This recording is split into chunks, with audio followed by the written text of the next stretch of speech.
जय हिंद, वंदे मातरम। दोस्तों, आज की इस वीडियो में हम बात करेंगे बहुत ही बड़ी अपडेट के बारे में। जी हां, गोदी मीडिया के बारे में एक बहुत ही बड़ी खबर निकल के सामने आ रही है। आज की इस वीडियो में हम आपको बताएंगे किस प्रकार कोर्ट ने, जी हां दोस्तों, बॉम्बे हाई कोर्ट ने तबलीगी जमात में शामिल विदेशियों के खिलाफ एफआईआर को रद्द करके कहा कि बलि का बकरा बनाया गया ओवैसी का भी बीजेपी पर हमला। जी हां, कोर्ट ने साफ साफ कहा कि इन तबलीगी जमात के लोगों को सीधा सीधा से बलि का बकरा बनाया गया था, जिस पे ये बात साबित होती है। और बॉम्बे हाई कोर्ट ने किस प्रकार जो है फटकार लगाई, हम वो भी आपको बताने वाले हैं। जी हाँ दोस्तों,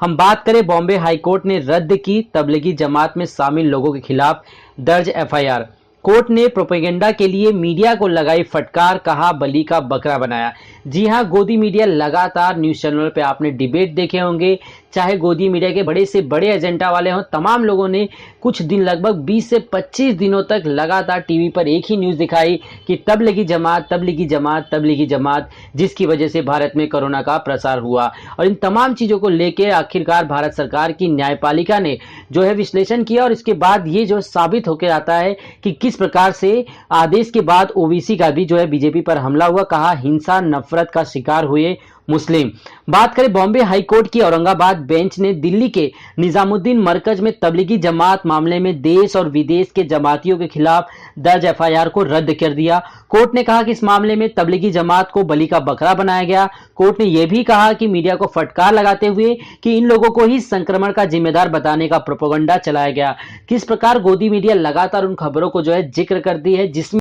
मुस्लिम यानी अल्पसंख्यक लोगों का ज्यादा से ज्यादा जो है नाम आया, और उनके खिलाफ लोगों के मन में एक अलग सी भावना जो है बनाने की कोशिश करते हैं। कोर्ट ने भी यह बात स्वीकार किया कि जो वाकई में असली मुद्दे होते, जो जमीनी स्तर पे मुद्दे होते, जैसा कि हम सभी लोगों को पता है कि कोरोना वायरस की इस महामारी में देश को एक साथ मिलकर सभी को काम करना चाहिए। जहां प्रधानमंत्री नरेंद्र मोदी के कुछ गलत फैसलों की वजह से देश में आज इस हद तक जो है स्थिति बन चुकी है कि लोग बेरोजगारी की दर से जो है भटक रहे हैं। देश में 14 करोड़ से ज्यादा लोग बेरोजगार बैठे हैं, लेकिन अभी भी मोदी सरकार इन पे चुप्पी साधी हुई है। और गोदी मीडिया इन खबरों को न दिखाकर लगातार ये खबर दिखाती है कि कोरोना वायरस सिर्फ और सिर्फ तबलीगी जमात की वजह से भारत में फैला, वरना सरकार ने पूरी तरह से संक्रमण कर जो है इस पे जो है पाबंदी लगा ली थी और भारत में जो है कंट्रोल हो चुका था। और कोर्ट ने ये माना, बॉम्बे हाई कोर्ट ने भी इस बात की जो है स्पष्टीकरण दिया कि पूरी तरह से फटकार लगाया कि ये मीडिया का ही प्रोपेगेंडा है जो इन मुस्लिमों के खिलाफ लोगों के मन में जो है गलत भावना का जो है निर्माण करते हैं।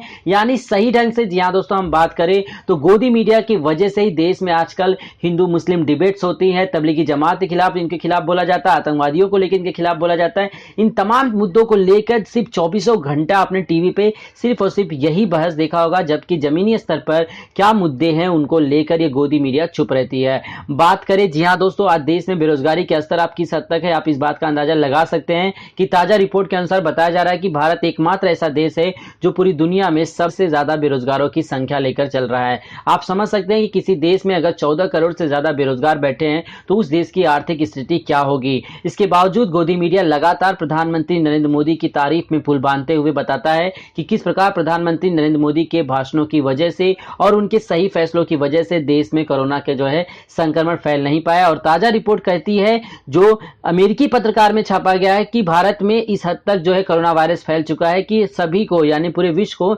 सबसे ज्यादा संक्रमण का खतरा जो है भारत से है, क्योंकि भारत में संक्रमण की जो है संख्या लगातार बढ़ रही है। पूरे विश्व में सबसे कम, जब संक्रमण कम होने लगा तो लॉकडाउन को खोला गया, लेकिन भारत एकमात्र ऐसा देश है जहां पे जब संक्रमण की संख्या 500 के करीब थी तो पूरे देश में सख्ती से लॉकडाउन किया गया। और जब यही आंकड़े 2 लाख के पार हो गए तो प्रधानमंत्री नरेंद्र मोदी के द्वारा अनलॉक की प्रक्रिया शुरू कर दी गई, और उसके बाद देश में एक